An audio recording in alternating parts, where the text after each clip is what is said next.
quinto ano, tudo certo com vocês? Aqui é a Prof. Camila e hoje teremos a nossa aula de número 83 da disciplina de língua portuguesa.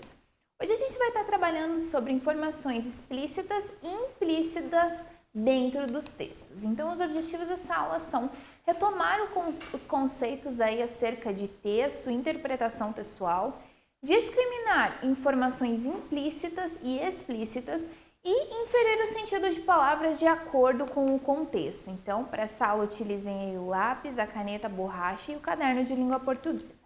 Clarinha, a gente já abordou acerca da interpretação textual, certo? A importância da interpretação textual para as nossas vivências e hoje a gente vai abordar sobre essas informações que a gente já abordou também, que são as informações explícitas, ou seja, aquelas informações que são evidentes no texto, que são citadas de um modo bem claro, e também as informações implícitas. As implícitas são um pouquinho mais complexas, elas precisam de um estudo um pouquinho mais aprofundado, de um conhecimento de mundo maior, e elas envolvem o quê? A dedução, né? Eu deduzo que algo acontece. Então, as informações implícitas são aquelas que são deduzidas a partir do que se lê.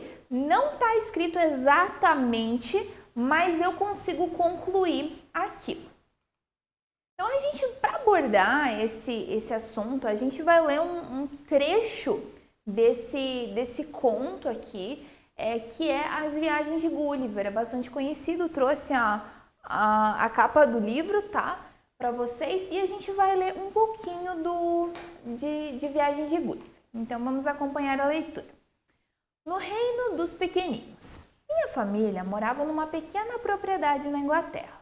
Como não éramos ricos, aos 14 anos deixei a escola e tornei-me aprendiz de um famoso cirurgião, o Dr. James Bates. O pouco dinheiro que eu recebia de mesada aplicava em aulas de navegação e matemática.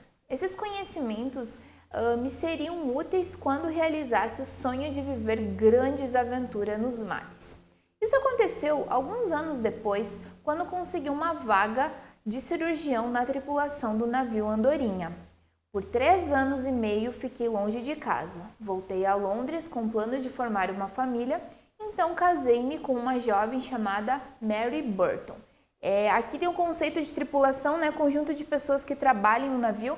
Então aqui nós notamos o narrador é o personagem, né? Um narrador personagem, ele está falando sobre as vivências dele, que ele morava na Inglaterra, né? Depois dos 14 anos ele vai deixar a escola, ele se torna aprendiz aí de um cirurgião, ele recebe uma mesada e depois o que acontece? Ele vai indo aí para uma aventura. Pouco tempo depois, em virtude da morte de Mestre Bates, fiquei praticamente sem trabalho. Não tive outra saída senão retornar ao mar.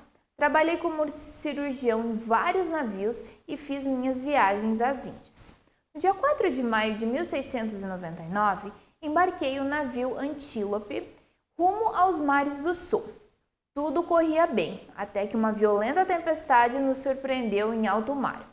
O navio se espatifou de encontro a uns rochedos. Eu e os outros tripulantes conseguimos embarcar num bote que estava no convés e remamos com esforço contra o mar bravio. Para nosso desespero, o bote virou. Perdi meus companheiros de vista e tratei de nadar. Então, o que acontece aqui? Morre o mestre dele e ele fica aí sem trabalho, então ele vai começar a praticar navegações e ele passa por uma situação bastante complicada. O navio dele afunda, eles têm um bote, tentam se salvar, mas na verdade o bote vira e o personagem principal aqui, que é o Gulliver, ele vai conseguir sobreviver e vai ter que começar a nadar e encontrar terra firme para ficar. Fiquei à deriva durante uma semana. A deriva é numa situação complexa, né? Sem rumo, à mercê dos ventos e das correntes. Agarrando-me a um tronco e sendo arrastado pelo vento e a maré. Certo dia, avistei terra firme e com as forças que me restavam, consegui nadar até lá. Cheguei exausto, deitei-me no chão e dormi, o sono mais profundo de toda a minha vida. Ao acordar, tive uma surpresa daquelas. Minhas mãos, meus pés e cabelos estavam amarrados por milhares de fios presos a estacas no chão. Minúsculas criaturas humanas, armadas com arcos e flechas, cercavam-me por todos os lados. Vestiam roupas esquisitas e falavam uma língua incompreensível. O que acontece? Ele ficou à deriva ali por um bom tempo, até que ele conseguiu encontrar terra firme. Quando ele encontrou, ele ficou tão feliz que ele resolveu dormir. Na verdade, não porque ele estava feliz, mas porque ele estava realmente muito cansado. E o que vai acontecer aqui? Ele vai entrar num sono profundo. E quando ele acorda, ele diz, minúsculas criaturas vão ter, amarraram os pés, as mãos, o corpo todo, até os cabelos e deixaram ele ali preso. Com um pouco de esforço, consegui soltar minha mão esquerda. Isso provocou uma grande confusão entre eles. Uma chuva de setas atingiu-me em cheio. Meu colete de couro protegeu-me de ferimentos mais graves.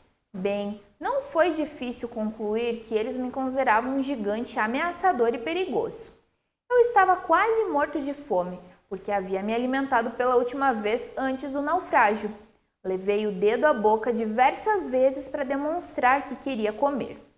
Finalmente, meu desejo foi atendido. Diversas escadas foram encostadas ao lado do meu corpo, um batalhão de 100 homens pequeninos carregados com cestas cheias de comida, carne de diversos tipos e pães. Saciou a minha fome. Então aqui o que acontece? São criaturas minúsculas, eles não conseguem manter uma informação exata, Não falam a mesma língua, então ele buscou demonstrar que estava com fome, apontando muito para a boca dele, até que chegou um momento que esses homenzinhos, eles conseguiram compreender que na verdade ele estava pedindo por comida. Após a refeição, o rei, acompanhado de seu cortejo, surgiu à minha frente. O cortejo é o grupo de pessoas que acompanha alguém, no caso acompanha o rei. Sem demonstrar qualquer tipo de hostilidade, ele falou cerca de 10 minutos. Eu não consegui entender nada. Ele apontava insistentemente para uma certa direção. Mais tarde, descobri que ali ficava a capital daquele reino, conhecido como Reino de Lilliput. Sua Majestade e o Conselho Real decidiram que eu deveria ser conduzido até lá. Uma enorme engenhoca foi construída para me transportar. 900 homens me colocaram na tal geringonça e me amarraram com grossas cordas. 1.500 cavalos foram mobilizados para me conduzir. Engenhoca, máquina com estrutura e funcionamentos precários. Engenhoca é quando algo é feito assim rápido para conseguir sanar ali a dificuldade daquele momento. Então, ele conversou, ele teve um contato ali com o rei de Lilliput e, a partir disso, ele decidiu que ele deveria ir para a capital de Lilliput e foi conduzido aí com essa engenhoca. Durante o trajeto, alguns pequeninos introduziram lanças em minhas narinas, o que me provocou cócegas e espirros violentos. Na verdade, só fiquei sabendo de todos esses detalhes mais tarde, pois dormi como um bebê durante toda a viagem. Os liliputianos eram espertos e tinham colocado soníferos na bebida que me deram. No dia seguinte, por volta do meio-dia, chegamos aos arredores da capital de Lilliput. Minha moradia seria um velho templo abandonado, localizado fora dos muros da cidade. Minha perna esquerda foi acorrentada para que eu não tentasse fugir. Ao me levantar, na manhã seguinte, olhei com calma para a paisagem lá fora. Lilliput parecia um grande jardim. Campos, bosques e canteiros de flores se estendiam a perder a vista. Tá? Então aqui é um trecho apenas da cidade, sobre as viagens de Gulliver e quando ele chegou agora aqui na capital de Lilliput, e ainda assim eles acorrentaram ele porque eles tinham muito medo que ele fugisse. Para os pequeninos, o que acontecia? Esse homem, o Gulliver, ele era uma ameaça, ele era um gigante e ele era ameaçador. Mas, na verdade, até esse momento da história, pelo menos o que a gente percebe? Que, na verdade, os pequenininhos é que acabaram sendo perigosos para o Gulliver justamente por deixar ele preso. Então, Galerinha, agora a gente vai fazer a interpretação de informações explícitas e implícitas, tá? Então, a gente vai estar fazendo a leitura aqui, vocês marquem as respostas no caderno, não precisa copiar a pergunta, marca apenas a resposta de lápis, tá? Então, as informações explícitas, aquelas que estão evidentes no texto. E no Reino dos Pequeninos, o personagem que conta a história é um aventureiro que depois de um naufrágio acaba chegando a uma terra muito estranha, o reino de Lilliput. De acordo com o trecho que você leu, como eram as criaturas desse reino? Justifique com um trecho do texto. Então, voltem ali e tentem identificar um trecho desse texto que explica como essas criaturas elas eram. Ao chegar a Lilliput, o personagem que sofreu o naufrágio estava exausto e adormeceu. Assim que ele acordou, teve uma surpresa. Qual foi essa surpresa? Após terem alimentado o gigante, os liliputianos resolveram levá-lo até a capital do reino. Como os liliputianos fizeram para transportar esse personagem? E a quarta, o que os liliputianos fizeram para manter Gulliver quieto durante o trajeto até a capital de Lilliput? Respondam essas questões e já retomamos com as respostas.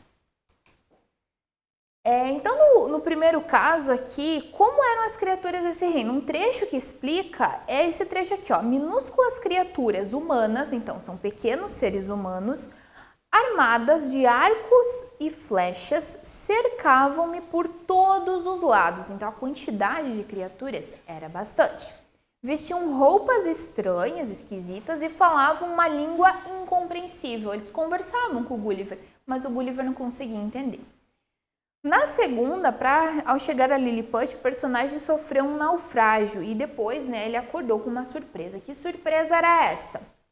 Ele percebeu que suas mãos, seus pés e cabelos estavam amarrados com fios presos a estacas no chão, Então ele acordou, estava muito cansado devido ao naufrágio e quando ele acordou, ele estava preso. Após terem alimentado os gigantes, os liliputianos resolveram levá-lo até a capital do reino. Como que eles fizeram para transportar o Gulliver? Para transportar o Gulliver, os liliputianos fizeram uma enorme engenhoca e usavam cavalos. Engenhoca, como eu falei, é uma máquina, um instrumento aí mais precário só para sanar a dificuldade daquele momento. O que os liliputianos fizeram para manter Gulliver quieto ali durante esse trajeto até a capital? Deram para ele um sonífero, O sonífero, ele é meio que um remedinho aí que faz com que a pessoa durma muito. Agora as informações implícitas, aquela que não está em destaque no texto, mas que a gente consegue deduzir, tá? Primeira questão, releia esse trecho. No Reino dos Pequeninos, uma enorme engenhoca foi construída para transportar. 900 homens me colocaram na tal geringonça e me amarraram com grossas cordas. 1.500 cavalos foram mobilizados para me conduzir. O que será que significa essa palavra geringonça? Qual é o significado dela de acordo com o que nós temos no texto, tá? Então, Natal geringonça e me amarraram. O que vocês conseguem deduzir a partir dessa palavrinha aí, nesse contexto? Gulliver é considerado o herói dessa história, tá? Esse conto, As Viagens de Gulliver, é um conto de aventura. Por que ele é considerado será um herói? E terceiro, qual o problema de comunicação que existia entre os homenzinhos e Gulliver? Pensem lá um pouquinho, marquem as respostas e já retomamos. Então, galera, essa palavra é geringonça. Geringonça, nesse contexto, aí significa alguma coisa frágil e feito no improviso, feito rapidamente, tá? Funciona, mas assim, de um modo precário, não é uma coisa feita, totalmente planejada e bem sucedida. É para aquele momento, para dar um jeito. Às vezes a gente faz alguma geringonça porque naquele momento a gente precisa rápido de algo. Na segunda, por que será que o Gulliver ele é considerado um herói nessa história? Porque ele deixou a família dele lá em Londres, capital da Inglaterra, para retornar ao mar, enfrentando perigos e vivendo situações inesperadas e desafiadoras. A gente viu que os contos de aventura eles sempre compõem aí um ou diversos heróis e eles passam por situações, os heróis eles passam por situações bem complexas, situações às vezes até de quase morte aí, você acha que ele vai acabar morrendo, mas ele consegue dar um jeito e sobrevive. Então Gulliver, ele é o herói de Viagens de Gulliver. E qual o problema que tinha na comunicação entre eles? Entre os homenzinhos e o Gulliver? Essa questão que eles não falavam o mesmo idioma, não falavam a mesma língua, então eles não conseguiam se comunicar, era um pouquinho mais gestual. Galerinha, então vocês concluíram aí essa lição? Nesse momento vocês vão estar realizando aí as atividades propostas. Até a próxima e bons estudos!